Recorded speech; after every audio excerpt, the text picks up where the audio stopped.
টি-20 বিশ্বকাপ শুরুর ঠিক আগে স্বাগতিক ভারতকে ঘিরে নতুন করে উদ্বেগ তৈরি হয়েছে। দেশটিতে দেখা দিয়েছে নিপা ভাইরাসের প্রাদুর্ভাব। ডিসেম্বর মাসে ভারতে নিপা ভাইরাস ছড়িয়ে পড়ার খবর সামনে আসার পর বিষয়টি আন্তর্জাতিক মহলেও আলোচনার জন্ম দিয়েছে। এবার সেই উদ্বেগ প্রকাশ্যে আনল অস্ট্রেলিয়া সরকার। শুক্রবার অস্ট্রেলিয়ার স্বাস্থ্যমন্ত্রী মার্ক বাটলার জানান, নিপা পরিস্থিতি সরকার অত্যন্ত গুরুত্বের সঙ্গে পর্যবেক্ষণ করছে। 9 নেটওয়ার্ক টেলিভিশনকে এক সাক্ষাৎকারে তিনি বলেন, নিপা ভাইরাস কখনোই অস্ট্রেলিয়ায় শনাক্ত হয়নি, তবে ভারতে যে প্রাদুর্ভাব শুরু হয়েছে সেটিকে আমরা গভীরভাবে গুরুত্ব দিচ্ছি। বাটলার আরও জানান, ভারতীয় কর্তৃপক্ষ অস্ট্রেলিয়াকে আশ্বস্ত করেছে যে পরিস্থিতি নিয়ন্ত্রণে রয়েছে। তবে তিনি সতর্ক করে বলেন, এটি একটি অত্যন্ত গুরুতর ভাইরাস, তাই কোনো ধরনের ঝুঁকি নেওয়া হচ্ছে না।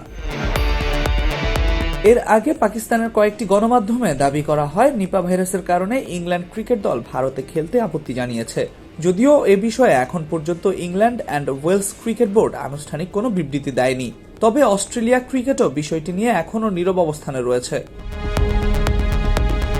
ক্রিকেট অস্ট্রেলিয়া ও ইংল্যান্ড বরাবরই খেলোয়াড়দের নিরাপত্তা ইস্যুতে কঠোর অবস্থান নেয়। তাই নিপা পরিস্থিতি আরও জটিল হলে ভারতীয় ভেন্যুতে খেলতে আপত্তি জানাতে পারে এই দলগুলো, এমন আশঙ্কাও উড়িয়ে দেওয়া যাচ্ছে না। এদিকে এর আগেই নিরাপত্তা উদ্বেগের কথা জানিয়ে ভারত থেকে নিজেদের ম্যাচ শ্রীলঙ্কায় সরিয়ে নেওয়ার আবেদন করেছিল বাংলাদেশ ক্রিকেট বোর্ড। তবে আইসিসি সেই আবেদন নাকচ করে দেয় এবং বিতর্কিতভাবে বাংলাদেশকে বাদ দিয়ে স্কটল্যান্ডকে বিশ্বকাপে অন্তর্ভুক্ত করার সিদ্ধান্ত নেয়। এমন প্রেক্ষাপটে নিপা ভাইরাসের কারণে যদি অন্য কোনো দলের ম্যাচ ভারতের বাইরে সরিয়ে নেওয়া হয়, তাহলে দ্বৈতনীতির অভিযোগে আইসিসি নতুন করে সমালোচনার মুখে পড়তে পারে।